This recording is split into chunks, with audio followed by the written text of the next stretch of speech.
Yo, what's up? Bali G. Real gang. What up, it's Bali G, real man. He's very rich, Bali is very smart, he has very many stacks. Bali been grinding since day one, because he's very rich. He's very rich from grinding, yeah. Bali G grew up very poor, he didn't have very many money, but he was selling sour cream on the street. He was growing onions in the dirt, cause he's dirt poor.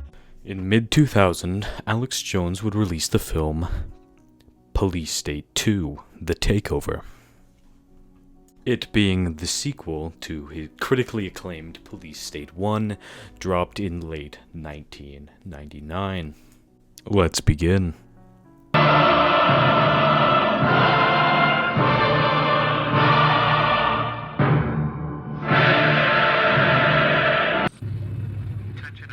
Attention. American forces are here to help. Remain calm.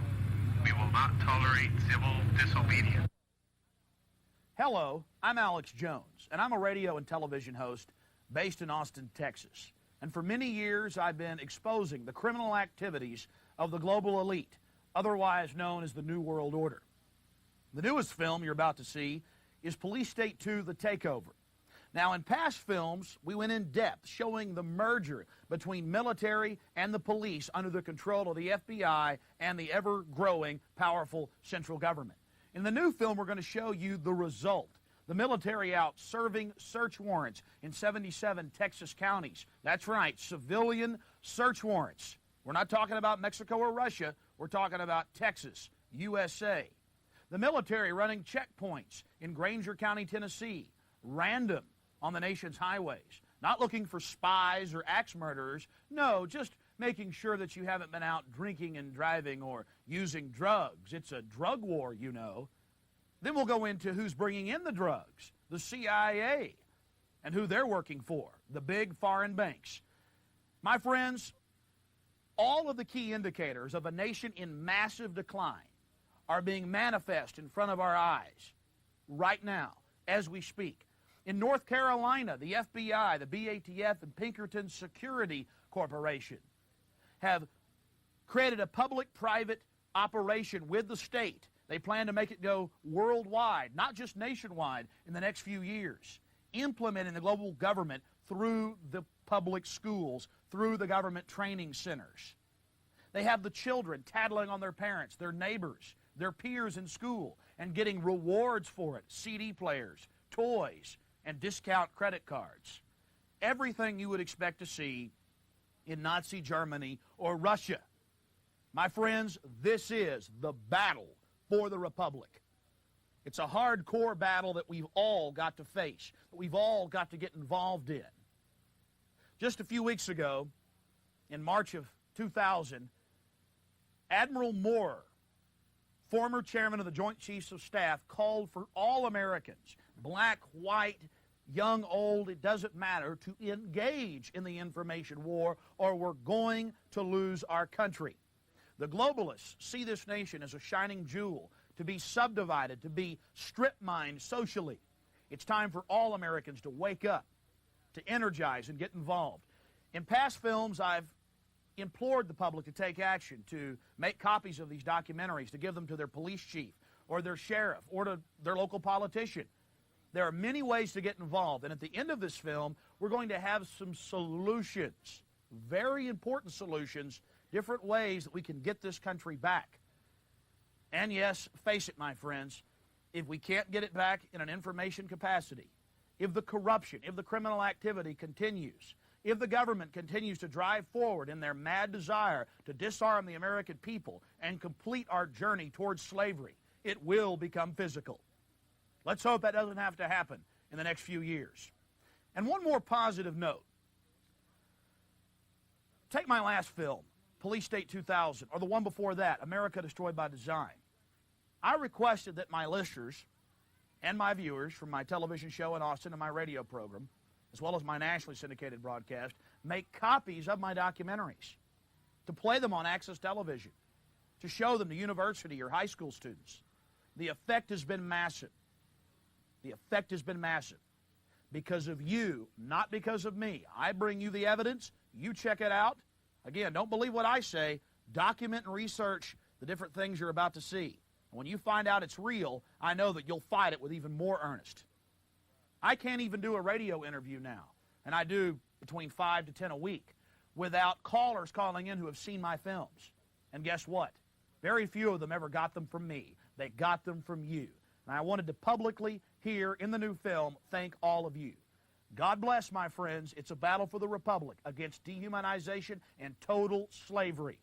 Get involved and be part of history. It's the right thing to do. God bless. He would begin by talking about the World Trade Organization, an organization he believed to be the puppet of the New World Order, and where they begin a lot of their economic and other actions. The public that the wheeled tanks keep us safe.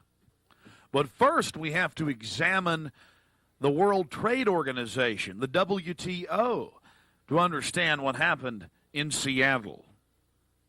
The World Trade Organization was created in 1995 by the same institutions, the same powerful central banks that created the United Nations and empowered it in the late 1940s. They seek to destroy national sovereignty, not just in America, but worldwide, and rein it in under the control of a huge dictatorial machine. And their track record is clear. They are nothing more than servants of the corrupt global establishment, serving their every whim, dividing up the property on the global plantation. If one reads the different trade agreements that have been pushed by this World Trade Organization, energized in the last 5 years to world prominence, one realizes that it's nothing but a tool for consolidation. There's one catch.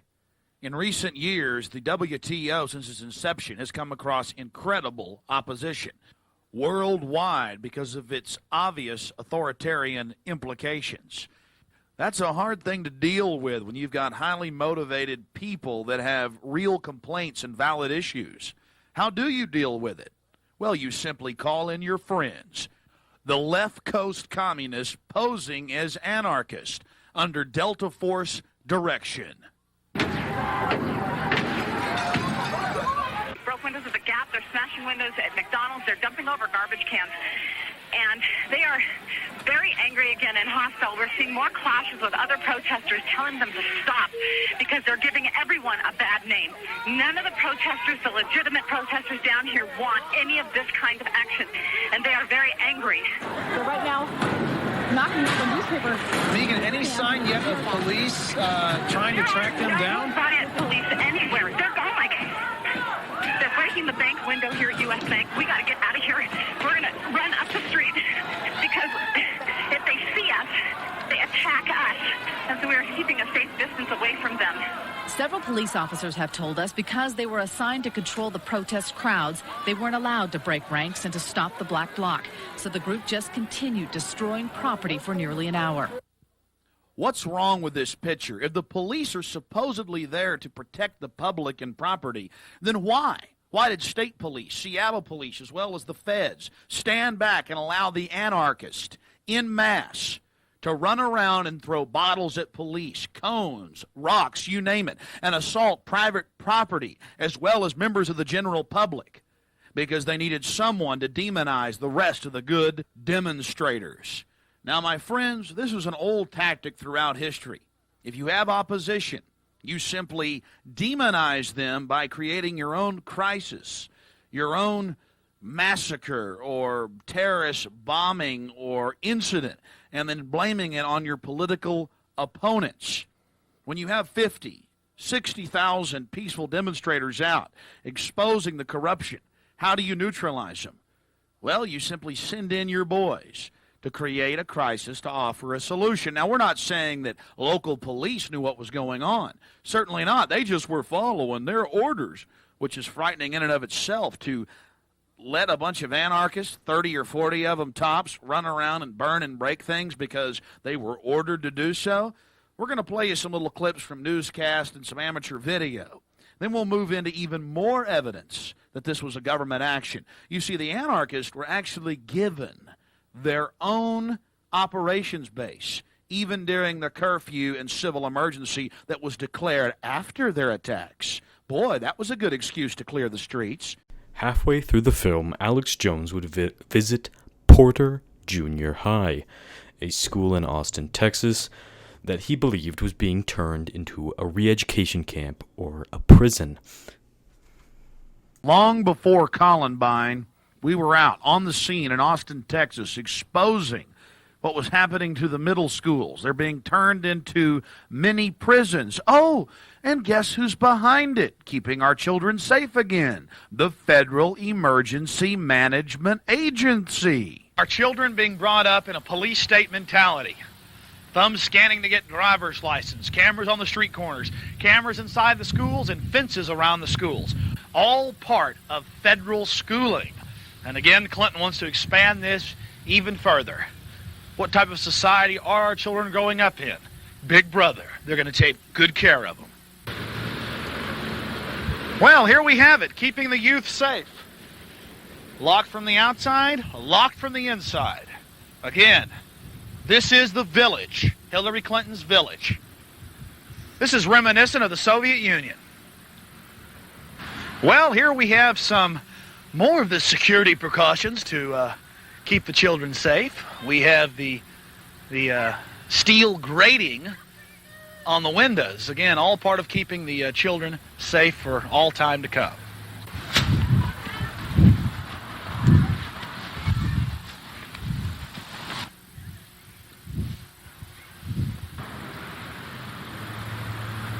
No way in and no way out. Again, these children are not yours anymore. They belong to the state.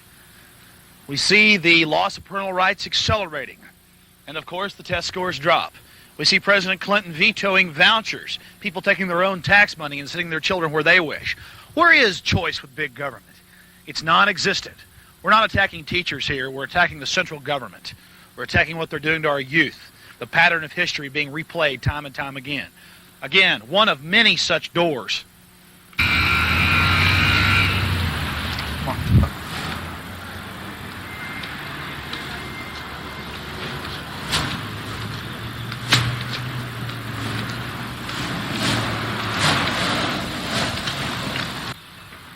Again, Porter Middle School. The principal is out and can't talk to us about the barbed wire fencing. Hey, how you doing? Are you a teacher? How you doing? My name is Alex Jones. I have an FM radio show and also have an Access TV show. How you doing? Good. What's your name? Dina Will. Dina Will. We've noticed that they're putting in 2 levels of fencing now around the school. Is that to keep out crime? This fence has been like this for a long time. Well, I know, but we talked to the workers. They're actually putting in another level of fence up front. I did not know that. I think the fence up there is up front because of the construction, and it's to keep the kids from getting around the construction and getting hurt. Yeah. How long has there been the cyclone barbed wire fencing here? I don't know. As long as I've been here. Is this a high crime area? I live in South Austin. So do I, and it's South Austin. So it's... is there federal funding for these fences? I would imagine that the same funding that comes to the school is how the fences got here. Are most of the, have you taught in other schools? Are there a lot of fences in other areas? I've only taught in other schools in Houston. And yeah, there are. When they have floods, do they use the junior high and high schools as relief areas? Yeah. So they do use the high schools and junior highs and elementaries as a relief areas during times of disaster? Yes. Yes, they do. Are you familiar that with the FEMA, Federal Emergency Management Agency? No. Are you familiar that only 7% of their funding is for floods and the other funding is military operations? No. And that it's FEMA regulations that are trying to push the fences around the schools? No, I did not know that. But you are aware that during disasters, even during the last flooding, they used high schools and such as areas for relief? Yes, I did know that. Are you aware of the master arrest warrant, the master search warrant that can just suspend the Constitution and imprison people for having a copying machine or what the government calls propaganda materials? No. Does that sound like a representative republic to you? No. Doesn't. Kind of a rainy day, isn't it? Sure is. How are the kids doing? They're doing great. Well, I do appreciate you talking to us today. Okay. Thanks a lot. Sure. Near the end of the film, Mike Hansen would interview Lieutenant Best of the Temple City Police Department. All I want, can I get you standing right there? Sure. All I want is, you're saying there's some people here that we're not allowed to film. Right. There's some people here that we would ask that, well, hang on a second. Why would you want that on camera? Because I want to know who it is that is here that we're not allowed to film. I'm not saying you're allowed to film them. You just don't want their faces. Right. But who are they? There's people here from Fort Hood who are with the bomb disposal unit that we would ask the media not just to film their faces, get the back shots of them walking away. Okay, but if they're out, if we have no such thing in this country as a secret military. If they're out in the public, we should be able to film whatever we see. We should be able to film. You can film whatever you want. I tell you what, you do that. We'll send you a press release. Okay, but wait a minute, Sergeant. Wait a minute, Lieutenant. No, Lieutenant. I'm through. You said a while ago that we're not allowed to film their faces. Because I've done stories in the past where Delta Force, which has been training in South Texas, they didn't want us to film them either. These are the guys that we work with all the time. We know these guys. Okay. They've asked us. Why wouldn't they be wearing? They should be wearing black ski masks if they don't want to be seen. I'll tell you what. If you want to film them, I'm not inhibiting your freedom of the press in any way. I was just driving by when I seen that. You're welcome. I'm on my way to Waco to do another story. Right. I don't even have my good camera with me. Okay. No, that was their request. We try to honor their request. But who are they? Who are these people that you're talking about? Oh, okay. No. So you don't want to talk about it anymore? Not anymore. No. Why not? I don't want to talk to you anymore. Okay, but that's my freedom. Who are these? Okay? Who are these people? Thank you very much. Lieutenant, who are these people?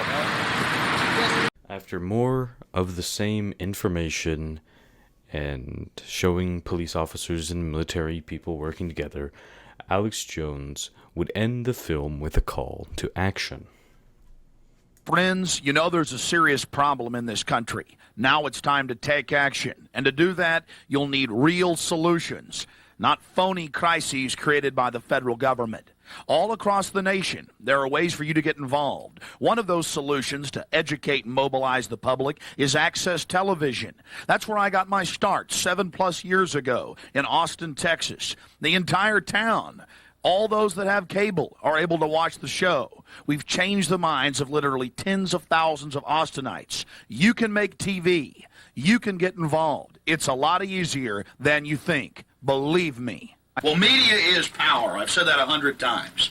And you've got to have access to some form of media to reach the general public if you're going to affect change. And the enemy knows that.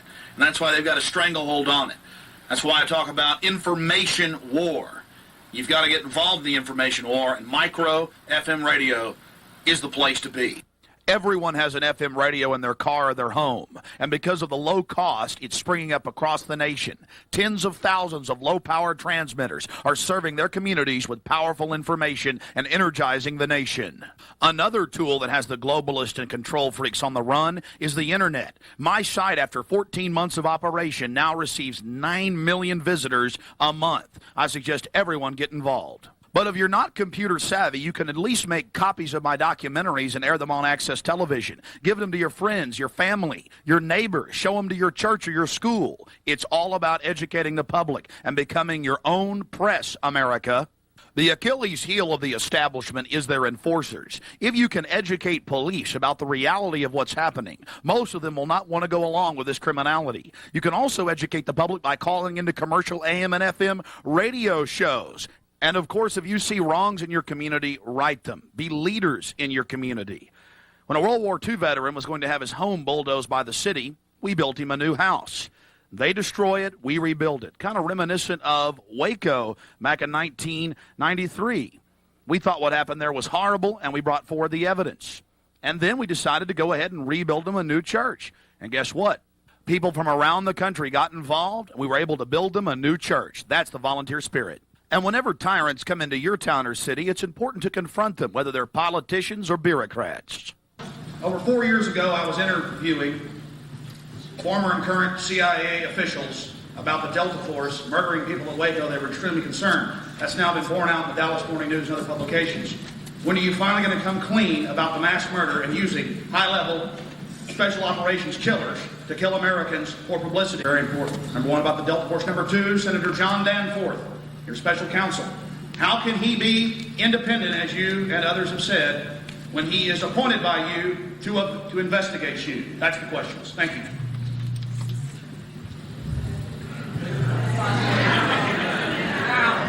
The crowd giggled and laughed, and Reno refused to answer the question. Makes you proud to be an American. Two other solutions all Americans and people globally should be aware of. Number one, we should all ask God for guidance and pray that he deliver this country and this world from these clutches of these degenerate dehumanizers. And number two, never turn in your firearms. Slaves are disarmed all throughout history. Please make copies of this tape, multiply them, or get original copies at 888-253-3139. It's a battle. Wake up to it. Knowing is half the battle. While scouting for venues in Austin, Texas, comedian Joe Rogan would discover Alex Jones. He would watch a few of his films and a few of his videos and become infatuated with him. He found him to be very entertaining, and he would give him a phone call. Very rich, very smart, very talented, selling Cybercream daily on the basis. That's why he had so many money. Bolly G is super talented, and we all know that. That's why he got bitches. Bitches on her dick, bitches on his tits. His women have big boobies. Yeah, but actually